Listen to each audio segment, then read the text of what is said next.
Hello, everyone. This is your host, Sergeant First Class Arslan Khan with the Warrant Officer Recruiting Company, and today we'll be exploring the 352 Sierra Signals Collection Technician, Warrant Officer Military Occupation Specialty.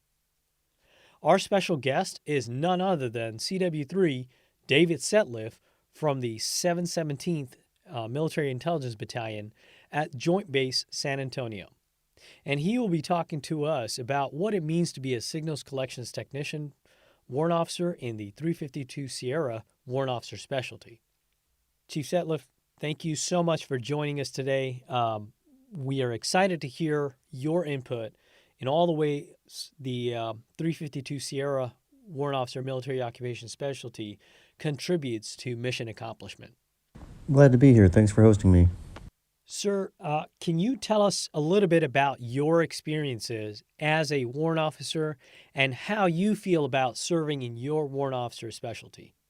So my path to becoming a warrant officer was more of a winding road than a straight line. I actually started out as a Korean linguist and went to DLI and Goodfellow for my initial training and spent almost 7 years in Korea as a Korean linguist, which, it was a lot of fun. But around 2007, I needed a change in my career, and 35 Sierra at that time was the star MOS, so I decided to reclass and go in a different direction. And then soon after, I made Sergeant First Class, and then I was kind of at a fork in the road with my career of what I wanted to do. And, I looked at the people I respected the most throughout my career at that time, and it was the warrant officers that really stood out to me as having the most influence, and I saw that they had a lot of impact in their job. And I wanted that for myself. So, I decided, even though I had almost 15 years of service in at the time, I applied to become a warrant officer. And, I was accepted. And my warrant officer career has been fantastic. In my opinion, the difference between being a senior NCO in the Army and being a warrant officer is night and day. It's the amount of respect and the opinion that you have with your peers and your subordinates and with your superiors. To me, it's you really get listened to and you're trusted with your advice and your opinion. So I really like being a warrant officer, and I feel like anyone who's thinking about becoming a warrant officer should really pursue it if it's in their career interest to do so.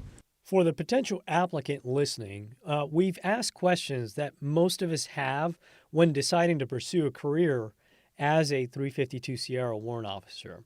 And we would like to delve into some of these questions and get your take on some of the most crucial questions we all want to know. Let us begin by asking, what do warrant officers in your specialty do in a normal span of a duty day when they start out as a new warrant officer in a cohort? And how do those responsibilities evolve to more responsibilities later on? It's really hard to say what warrant officers in this specialty do in a normal span of a duty day. It really depends on where you're stationed. If you're the OIC of a signals development center, that's going to be much different than being an OIC of a signals collection team at a theater intelligence brigade. Two completely different duties that you would have. And, the responsibilities in each of those duties are going to be different as well. So the best thing I can recommend is to try to get a diversity of assignments within those billets that 352 Sierras have in order to balance yourself out as a Sierra warrant. Why would someone pursue this type of commission, and what are some of the benefits they take into the civilian world? I think one of the best benefits of being a warrant officer is it's a hybrid between being a senior NCO and being an officer. In my opinion, you get the best of both, and you kind of reduce some of the negative sides of both as well. So it's a really fantastic role to be in. And as far as the benefits taken into the civilian world, a lot of the experiences you have on the job and the missions you lead, you gain an incredible amount of experience with leadership, with project management, with different parts of the intelligence cycle. So I think that makes you very marketable when you get out. And if you take advantages of the training opportunities that come across, then you'll be very well positioned to go into the civilian world after being a warrant officer. As a young staff sergeant working in a shop, what advice would you give them on what types of jobs they need to start working towards in their enlisted careers that will help them to achieve a commission as a warrant officer? Being a young NCO, it's kind of tough sometimes because you don't always get to pick your job, and sometimes you're not always going to be assigned to do the mission. Sometimes you might be in the O room as the training NCO, or you might be in the battalion S3, being the school's NCO, which those are very critical jobs. I mean, those are jobs that have to be done, but they do pull you out of your mission side. What I would recommend is to try to limit that as much as possible. You want to try to get back into the mission and be involved with the mission as much of your career as you possibly can. And for an NCO, not just being in the mission, but being in charge of those mission sets, and you're overseeing soldiers that are part of the signals intelligence process. They're analyzing the signals, they're collecting the signals, they're processing them. Like, you want to be involved in that on some level as an NCO, and you want those things to be reflected in your NCOERs. And just as importantly, you want to have really strong positive feedback from your raters and senior raters. What I find oftentimes is, the NCOs unknowingly will receive NCOERs that are kind of mediocre and watered down, but they don't really realize that's the case. And, it can affect them down the road for promotion to Sergeant First Class, or even when they apply to becoming a warrant officer. Those are the two big things I would recommend: is stay in the mission, stay involved on a leadership level, leading the missions, and also make sure that those things are reflected on your NCOERs. And that you're getting the support from your raters and senior raters to get those strong endorsements and the strong senior rater comments. Sir, thank you so much for your insight. What types of training can a young enlisted NCO benefit from when considering to pursue a career as a 352 Sierra warrant officer? So if you're a 35 Sierra that's looking to become a warrant officer, one of the most important things you can do is to make sure they're meeting the minimum requirements for selection. And one of those big courses is the 451 course. Those slots are very limited sometimes, and sometimes it's hard to get them depending on where you're at in your career and what duty station you're at and their willingness to send you to these courses. So without the 451, you can't even apply to becoming a warrant officer. So I would first of all make sure that you get that course, and 452 if you have the aptitude and the time. But outside of that, a lot of computer technology related classes can definitely fit. There's folks that get ham radio operator licenses to understand signal theory and collection and things like that a little bit better.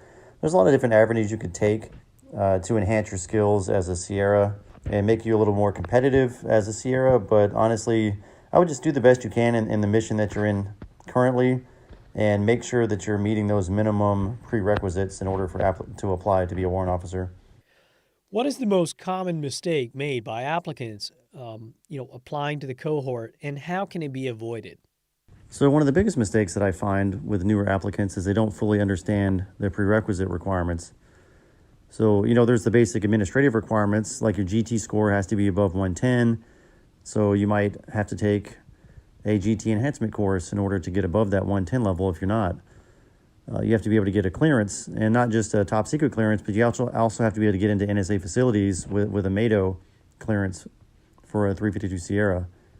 For some people, that might be a disqualifier based on their associations they have or family members or things like that. The ability to pass a ACFT, the new combat fitness test. Warrant officer technicians also have to pass a medical screening. It's not as rigorous as the flight physical, but you do have to undergo a medical evaluation to make sure that you're physically able to be a warrant officer. So some of those things are just basic administrative requirements that has to be passed no matter which MOS you're applying for. And then on top of that, you have the 352 Sierra prerequisites.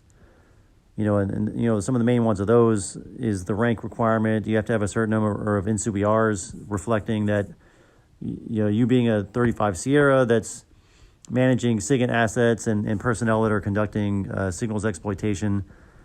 Those things are critically important. And if you don't have NCOERs reflecting those might be things that prevent you from becoming a warrant officer. Sometimes other issues people run into is being able to find a senior 352 Sierra, because there's not a lot of them out in the force. So sometimes you might be in a duty station where you don't have a senior Sierra. And I was in that same boat when I was at Fort Bragg. I ended up having to get my letter from a 352 November because that was the only warrant officer available. So, I had to interview and be vetted by and get the endorsement from a senior warrant officer from a different MOS, but that was the only thing I could do at the time because there were no 352 Sierras. If you have any questions about the prerequisites or the requirements, just reach out to the proponent and they should be able to answer any questions you have. Or you could reach out to a local warrant officer and they can probably help you with that process. When submitting a packet to the board, what do board members value the most? And could you help us to describe the process that takes place when your packet is reviewed by the board? So once you made it past the proponent phase, the proponent has said, hey, this individual, they meet the minimum prerequisites and they're ready to be boarded. Now you're in the board phase where you're competing against the other candidates that have, gone through the proponent process as well. So, I can't emphasize enough that it's a competition. They're trying to select the best candidates in order to fill the billets that they have available. So some of the things they look for in the packets, one of the easiest things to look for is consistency in the packet. Does the ERB, SRB speak to the same things that the resume speaks to, that also matches the NCOERs? Because any inconsistencies between those three documents, it's very glaring and it's very obvious.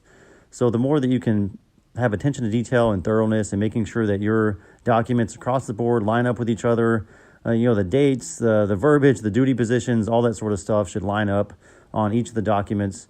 And you need to make sure that those things are consistent, because when they're not consistent, it really stands out. Another thing that the board members are looking at is evaluations. They're looking for strong endorsements from your rater and senior rater. The promote now, the promote ahead of peers, send to the next school now, the top 10% of their peer group. Like, those sort of statements are very strong. Even if you don't have the top block checkbox, they're really looking at the verbiage from those senior raters, because those are talking about your potential for higher responsibility, your potential for promotion in the future. So you want to make sure as much as possible, as much as you can control the process, to make sure that those, especially the senior rater statements, are very strongly endorsing of you and your potential to advance in your career. And I know every single time you get an NCOER, that's not always possible to get those strong endorsements. But, out of 10 NCOERs, you want to have 6, at least 7 of those NCOERs that are strongly advocating for you as an individual and as a technician and as a leader. Because if you get 10 NCOERs and you can only really point to maybe like 2 or 3 that are strongly endorsing of you, the board members are going to pick up on that really fast, and they're going to wonder, is this person even really qualified to become a warrant officer? Because they're looking to make sure that these candidates are vetted thoroughly, which they should be before they even apply. And they're going to look at the letters of recommendation from the captain, the battalion commander, and the senior warrant, just to make sure there's consistency, making sure that the individual has strong endorsements from their leadership, and making sure the individual has the technical qualifications and the leadership qualifications to become a warrant officer. So if you can make sure you have all those things covered, you're probably going to be fine at the board. At that point, it's really just how many slots are available, how many people are competing. And for 352 Sierra, in many cases, they either don't get enough applicants, or they get as many applicants as they need for billets. Just make sure your packet is consistent, your NCOERs are strong, and that you have good, strong endorsements from your leadership. And if you can cover those bases, I think you're going to be fine. Yes, sir. Thank you so much for that insight. Once an applicant is selected, how long do they attend warrant officer candidate school, and how long is the follow-on training for that warrant officer specialty? Once you're selected for WOCs, it's I believe it's 5 weeks for the technical side, because you've already been through ALC. The flight warrants who haven't been through those NCO leadership schools, I think they have an 8-week course instead.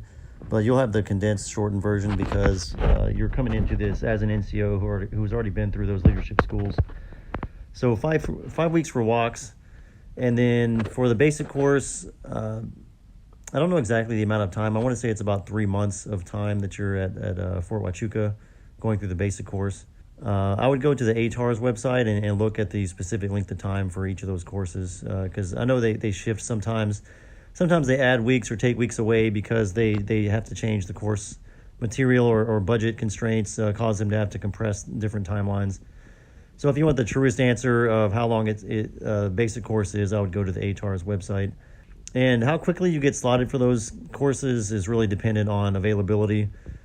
One candidate that I recently spoke with who got accepted to becoming a warrant officer, he had almost a 1-year wait before he was able to get to his candidate school. And then they only have a couple of basic courses per year for Sierras. So, you might go back to your home duty station after walks, and you might be waiting for 4 months or 6 months for that basic course date. And, I know it's kind of a long time to wait, but it's just part of the process. And just be patient and work the process as quickly as you can. Sir, what advice would you give to a newly selected NCO in your unit on how to prepare for Warrant Officer Candidate School and the Warrant Officer training they're about to conduct? So if you're a newly selected NCO preparing for walks, there's a couple of things you can keep in mind. The big one is that the distance learning requirements are counted towards your overall class grade, and any failures you have on the distance learning, they actually apply to your overall score. Some people found out the hard way in the resident portion of walks. When they failed their first test in the resident portion, they thought that was just one failure, but then they didn't realize that a failure that they had on the computer-based training also counted as a failure, and they ended up getting kicked out of the course. So make sure you take the computer-based training seriously, because it does count towards your overall grade and towards the amount of strikes you have if you were to fail anything. And another thing is physical fitness is going to be important. You're going to Fort Rucker, Alabama, and I went in the summertime. It was July, August time frame, and it was really hot. So, the heat really took a lot out of me. Some of the things were challenging for me, like the ruck march was very challenging just because it was a lot of weight and it was very hot. And, even though they did it at 4 o'clock in the morning, it didn't matter. I was still sweating a lot. I had to drink a ton of water.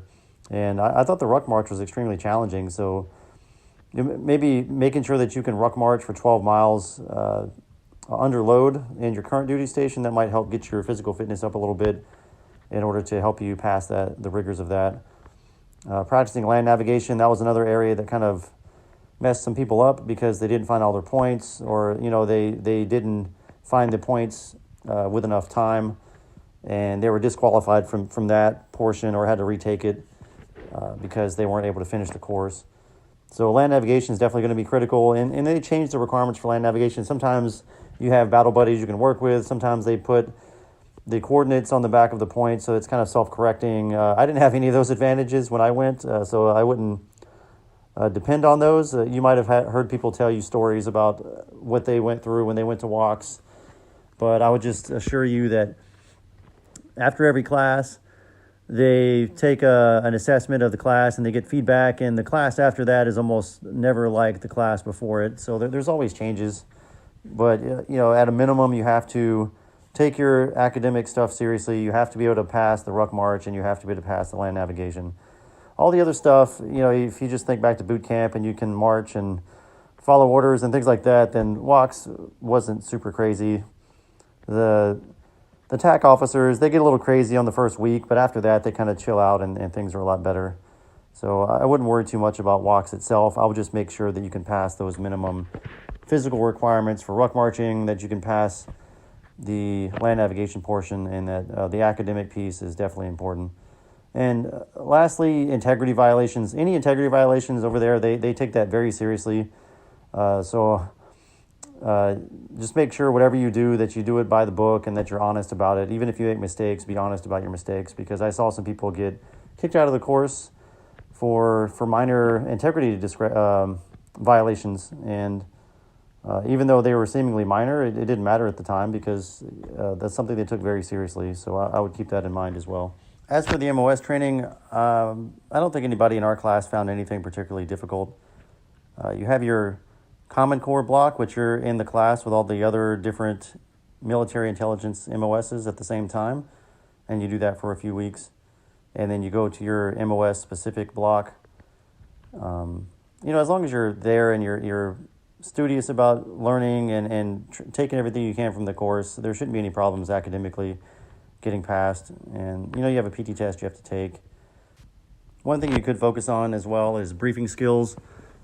I saw some people get super nervous during their briefings, and they kind of got messed up by the briefing portion of it. I didn't see anybody fail from it, but some people get super nervous briefing. And if you're comfortable standing in front of people and presenting things and talking, then you shouldn't have a problem.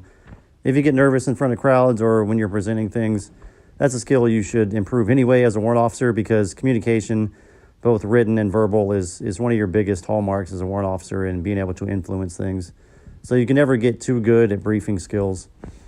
So I would focus on those things to succeed at the Fort Huachuca portion. Otherwise, it's nothing I would worry too much about. Sir, once you've been trained and pin on as a warrant officer, do you have any input on where you'll be stationed? And what is the process for selecting a duty station? So most of the time when you go to warrant officer candidate school, it's TDY in return. So when I finished walks and got pinned, I actually went back to Fort Bragg so I could out-process the duty station there, and then I had to wait for my basic course date. And then once I got the basic course, I believe that was when I was able to work with the career manager and the assignments manager in order to get my assignment. And 352 Sierra, we don't have a lot of duty stations anyway, so I think I got a list of about 3 duty stations, and I was told to rack and stack them from most preferred to least preferred. So I think I had like San Antonio, Texas as my number 1, and then I had Hawaii as my number 2, and then third, I think I had Fort Meade as my third. The Novembers have quite a bit more options than we do, but for Sierras, it's pretty limited. So whatever choices you get, it's not because they're trying to intentionally limit you. It's just because there's not a lot of slots available anyway. Now, keep in mind, Human Resources Command is implementing new processes for assigning folks through the AIM-2 portal, and they're trying to make it more kind of like the civilian sector as far as assigning people and talent management and things of that nature. So I would just make sure I'm aware of how HRC is assigning people, and they'll be in contact with you probably when you're in basic course in order to let you know what your options are and what you can expect. Thank you for that advice, sir. What is family life like as a 352 Sierra warrant officer, and how can we best take care of our families as we embark on our quest to become a 352 Sierra warrant officer? This question is highly dependent, first, on if you even have a family. Some people don't have a wife and kids and things of that nature, and that's okay. There's nothing wrong with that at all. I've been married for 20 years. I've got 4 kids, so family's a big centerpiece of my life. But as far as how much time I get to spend with them, it really is duty station dependent. My first duty station as a Warrant Officer 1 in Germany, I was gone a lot. I worked really long days. I was out in the field frequently. There were deployments and things of that nature that kept me away from my family, and that's just part of being a soldier. It's, I did the things I had to do to stand out and to make a name for myself and to make sure that I was taking care of my career. Because in my mind, if I take care of my career, then my family is going to be taken care of down the line as well. So I would just make sure that you keep in mind it's really duty station dependent. My current duty station at NSA Texas, it's very relaxed. I go to work by 7. I'm home by 3:30, 4 o'clock, and there's a lot of time off and a lot of advantages that I've had in this duty station that I didn't have in other duty stations. So just take advantage of whatever you have at the duty station you're at, as far as opportunities to hang out with your family and to go do recreational activities and travel. Germany was really busy for me, but at the same time, we traveled a lot. I saw so many countries and visited a lot of things that people only read about in books in the United States for the most part, but I was sitting there at some of the coolest areas of the world. So I would recommend taking advantage of whatever duty station you're at and spend time with your family, quality time, whenever you get a chance to. And another big part of that is having a reliable circle of friends. That way, if you have to be gone for a deployment or a TDY, you can kind of know that there's somebody there that your family can trust and depend on when they need help with stuff. Thank you, sir. This is a 2-part question. When creating your resume, what is the best way to highlight some of the skills you possess? And what are the most critical skills to highlight? Furthermore, what are some of the most critical trainings to highlight? When I try to help people craft their resume, and when I try to craft my own resume, the things I looked for specifically were items out of my NCR that I could pull out that demonstrated me as a Sierra directing and applying and managing SIGINT assets and personnel towards the mission. And not just what I accomplished as an individual, but what did my team accomplish, and the levels of success and the impacts that we had because of the leadership that I was applying to that team. As a warrant officer, you're a leader and you're going to be in charge of a SIGINT mission, whether it's a signals collection team or whether it's a signals development center and you're responsible for producing the signals exploitation functions. You have to be able to demonstrate that in your NCBRs, and you can easily pull that stuff out of your NCBRs when you're crafting your resume. And you just have to think logically, big picture, how do I demonstrate that I have the character and the moral compass that officers should have? How do I demonstrate the leadership and tactical and technical competence that warrant officers should have? And how do I logically tie all those things together into a cohesive narrative? Because if you can do that, if you can communicate concisely about your character and your moral compass and your technical and leadership skills and how all those things have led you in this direction, and that you becoming a warrant officer is just it makes sense. It's something that they would have no doubt in doing and selecting you as that next warrant officer candidate. You have to be able to speak on your behalf. You have to be able to advocate for yourself, because at the end of the day, you're going to be your own biggest advocate. So if you do that well in the evaluation or the resume phase, then that's going to reflect well on you. If you just kind of throw some stuff in the summary section and it's not very cohesive, it doesn't really speak well on why you should be a warrant officer, on the skills you possess, on why they should select you specifically. If you can't really speak to that, then they're probably going to have trouble making that determination for you if you can't make it for yourself.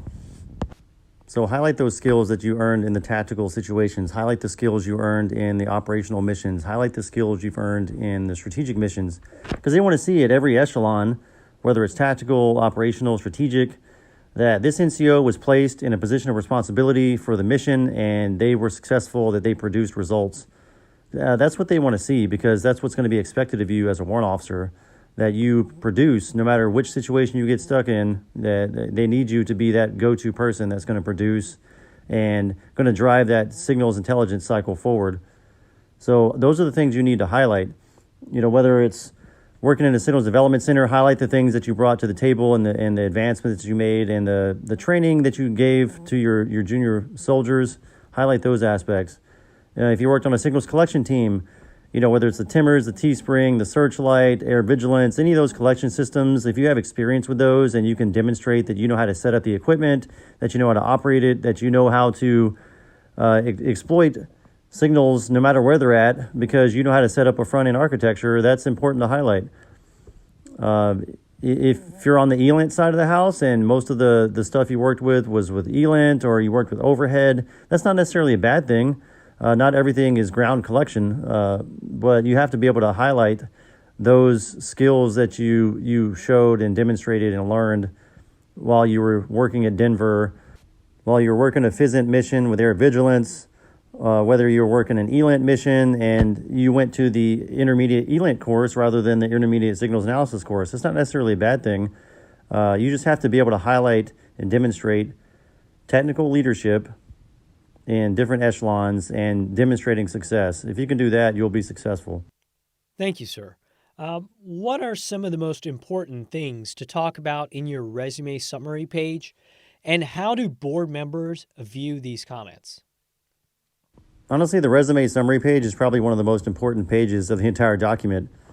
This is where you as an individual are communicating clearly that you deserve to be a warrant officer, that you are ready, that you have the skills, you have the leadership, you have the moral compass that they need for the future warrant officer corps. So you have to be able to communicate that, and you have to demonstrate with actual experience and duty stations and skills that you have and possess, and tying all those things together in a cohesive narrative. That summary page is extremely important. I would spend a lot of time on that summary page because the board members are looking at those comments, the comments you make about yourself and how well you can articulate what you bring to the table and why you should be a warrant officer. Because if you can't do that for yourself, then it's going to be difficult for them to justify why should they make you a warrant officer whenever you can't clearly articulate what you bring to the fight. Because you're going to have to be able to communicate clearly and concisely with officers, senior officers, other warrant officers, and enlisted folks. So communication is extremely important, and it's a critical skill from a W1 all the way up to W5. And the better you can relay that you are good at communication and you can tie all these attributes you have together in a cohesive narrative on that summary page, the better off you're going to be. Well, that's really great information to know, sir. Thank you. What are the 3 best duty stations that one can expect to serve in while assigned as a 352 Sierra warrant officer, sir? 3 best duty stations that you can expect as a 352 Sierra. It really depends on your personal preferences. If you like to travel, there's overseas opportunities. There's assignments in Japan. There's assignments in Italy. There's assignments in Germany. There's assignments in Australia that you can go to. So that'll give you plenty of exposure and experience overseas in different locations. Those things can be really fun depending on if that's in your desire to do so. Stateside, there's plenty of opportunities to go to different areas of the United States, whether it's Texas or Georgia or Colorado or Maryland. Those are kind of the main hubs that we can go to. Hawaii is another OCONUS assignment that you can go to. And it's just, it depends on what your preference is. I would say that my favorite assignment was Germany, honestly, because I got to travel extensively in Germany, both for mission and for leisure travel. And I got to see so many cool things. You drive 3 hours any direction in Germany and you're in a completely new country with different languages and cultures and foods. And it was just a really cool experience. So, if you haven't gotten outside of the United States too much, I would highly recommend trying to get into one of those overseas assignments.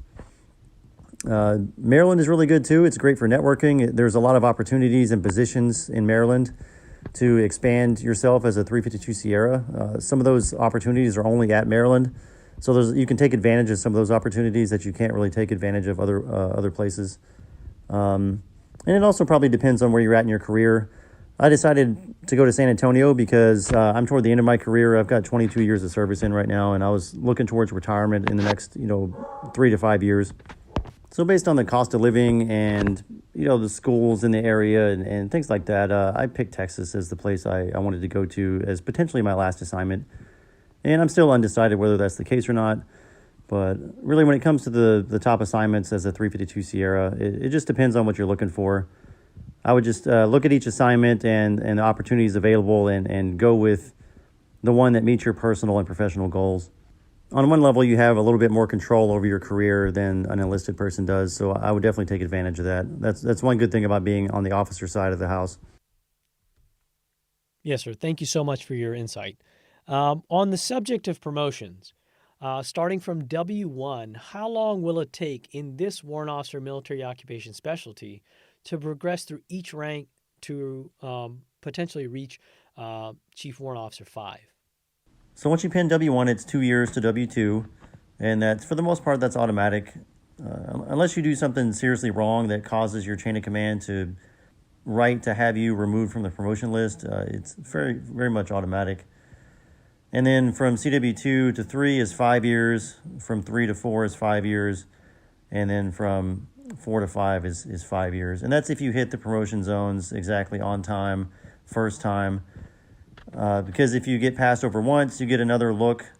And then if you get passed over twice, then you are asked to kindly leave the service at that point, unless you have the ability to get selected for continued service, which is only in rare circumstances.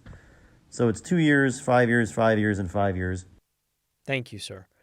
As one retires from this warrant officer military occupation specialty, are there lifelong organizations that one may take part in as a former 352 Sierra warrant officer to champion issues concerning warrant officers exclusively? I'm not heavily involved in lifelong organizations such as this, but I am familiar with the U.S. Army Warrant Officer Association, and there's also the MI Corps Association, which is for retired Army officers. So there's a couple of officer organizations that you can join that'll champion issues concerning warrant officers. And those things aren't mandatory, but I would encourage you to look into them if that's something you're interested in. Thank you, sir. Are there opportunities warrant officers have to give back to their communities in the realm of the 352 Sierras particularly? If so, could you tell us some of your experiences? So for the 352 Sierra MOS, it's giving back to your community is a personal thing, and it's on whatever level you want to give back. I've volunteered for Habitat for Humanity. I volunteered for the animal shelter. It just depends on what you want to do to volunteer. There's food drives that you can volunteer for. The MOS specifically doesn't feed into any sort of specific volunteer specialties that you can go into, particularly since we're in the intelligence community. But if you're looking for volunteer opportunities, I would just get with your local volunteer coordinator, and they should be able to point you in the right direction. Thank you for sharing, sir. Why should someone compete to be a part of the 352 Sierra Warrant Officer Military Occupation Specialty? And how does it benefit the nation? One thing I love about being in the intelligence community is I feel like my job contributes to helping decision makers make decisions and helping to gather the intelligence that drives those decisions. And being a 352 Sierra, you're kind of in that planning and collection and exploitation piece of the intelligence cycle, if you think about it from an intelligence cycle perspective. So I really love what I do. I think it's a valuable contribution, and there's a lot of opportunities when you get out of the military to continue to pursue that. If you like intelligence operations and you like informing decision makers, then this is a great MOS to be in. It gives you a lot of valuable experience, like I said, on the planning, collection, and exploitation side. You're working with a lot of cool systems, a lot of cool equipment. You make a lot of contacts. Contacts are very important. Networking is very important. So if you build a reputation for yourself and you demonstrate your leadership and your technical skills, then you make yourself very marketable and you make yourself easy to transition from the military to the civilian sector once you get out. And all this is a great service to the nation. It's not just a selfish thing, but intelligence is critical to what we do as a military and enabling those key leaders to have the information they need to make sound decisions that impact national security, impact economic decisions, impact relationships that we have with other countries. So it's critical work for sure. Thank you for your insight, sir. As a mentor in the cohort, what additional advice would you offer a potential applicant? The last bit of advice I'd give to candidates is just make sure you're ready. Make sure that warrant officer is something that you really want, because at a minimum, you're committing yourself to 6 more years of service and potentially much longer than that. And also, there's different expectations of warrant officers and NCOs. So you have to be able to make that mental shift from being a non-commissioned officer to being that officer where now you're in charge, you're responsible, and you're kind of setting the pace and setting the direction for that team or that organization. So it's very important to realize as an NCO that wants to be a warrant officer that it's a different perspective of the military completely. And like I said, I say this from personal experience of being a senior NCO and now being a senior warrant. It's kind of night and day, the two different experiences. But I don't regret it at all. Even though I crossed over relatively late in my career at about 15 years of service, to be honest, I wish I had crossed over a little bit earlier. I've had no regrets being a warrant officer. It's been a really great time. The amount of respect I get from the enlisted side, my peers, from the senior officers above me, they look at me as a subject matter expert. They look at me as the go-to guy. And I try to make sure that I am that go-to guy. There's a lot of pressure that comes with that, but it also drives me to be better, to be the best warrant officer I can be, to make sure I'm providing sound advice, that that I know what I'm talking about, that I come to the table with good ideas, solutions to problems, because that's what they need you to do as a warrant officer. So, if you're an enlisted person thinking about becoming a warrant officer and that sounds interesting to you, then I would absolutely pursue it. Like I said, I've had no regrets about my warrant officer career. As I'm looking toward the end of my career, my goal right now is to vet the best candidates I can of these up-and-coming NCOs that are going to eventually replace me in the warrant officer cohort, and make sure that I'm setting the cohort up for success in the future, because there's a lot of challenging times ahead. Technology is constantly changing. The enemy's constantly changing and shifting. And we need people that are proactive, that have the right mindset, and that are going to be able to drive intelligence operations in the right direction for the future. I think that is super critical. And anybody that wants to be part of that process, that wants to be on the pointy end of the spear of intelligence, if you're an NCO and you have the right mindset and you have the right drive, then absolutely apply. But just walk into the situation knowing what to expect as far as, there's a lot going to be expected of you. It's a different mentality required. The expectations are much, much higher. So if you're up for the challenge, then apply for it, and you will be greatly rewarded for doing so. Chief Setliff, thank you so much for joining us today and sharing all of your knowledge and insight with us. For those of you listening out there, if you're looking and considering to apply to become a 352 Sierra, heed the advice Chief Setliff just gave us today. And as always, go warrant now.